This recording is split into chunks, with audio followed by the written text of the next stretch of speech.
ArsenalFanTV DT. Where's your shirt? Where's your shirt? Where's the Mercy Arsenal shirt? On eBay. No. It's I got a couple actually. I'm giving them to my kids.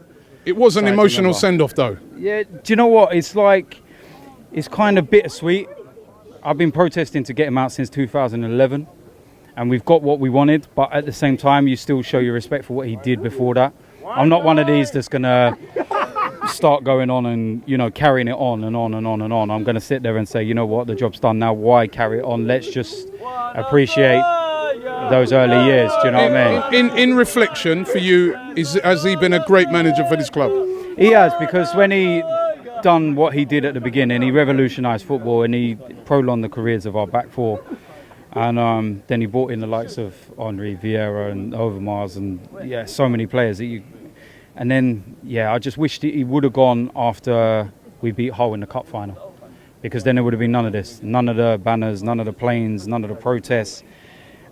And you know what I mean? But it had to go to this, because at the end of the day, if we didn't protest, if people didn't start staying away, and if banners weren't pulled out and everything, the club wouldn't have listened. And it's as simple as that. So it's a sad way for it to end, but I'm glad it's finally over, and let's try and look forward as a club.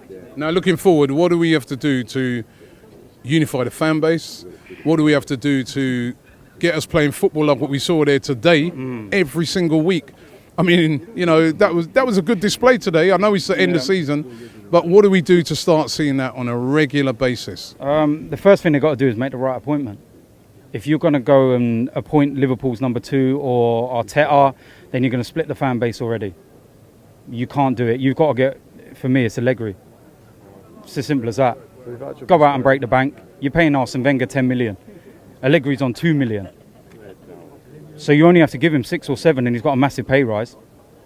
Do you know what I mean? And I know it's easier said than done, and this ain't FIFA, and we're not just going around picking people willy-nilly and stuff, but that's the kind of name that will actually excite the fans and say, yeah, let's go it. And we need to address the defence next season massively. We need, attack-wise, we need a winger. That's it.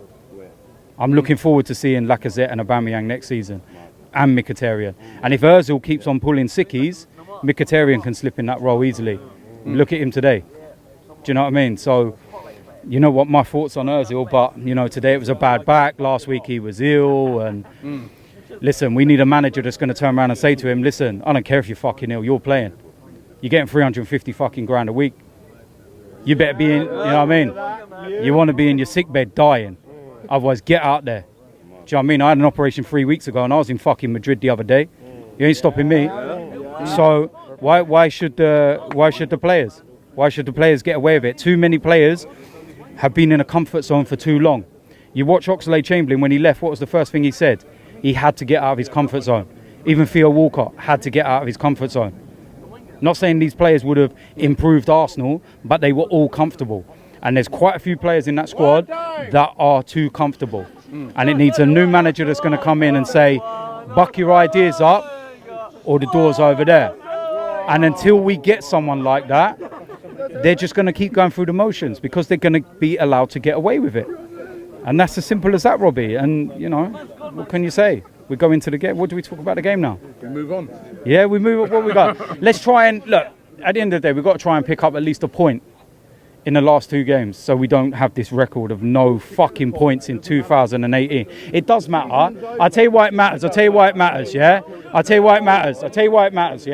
Because the new manager has got to take over that record. So the moment the new manager comes in, they start saying, well, Arsenal haven't picked up a point in 2018. Are you going to rectify that?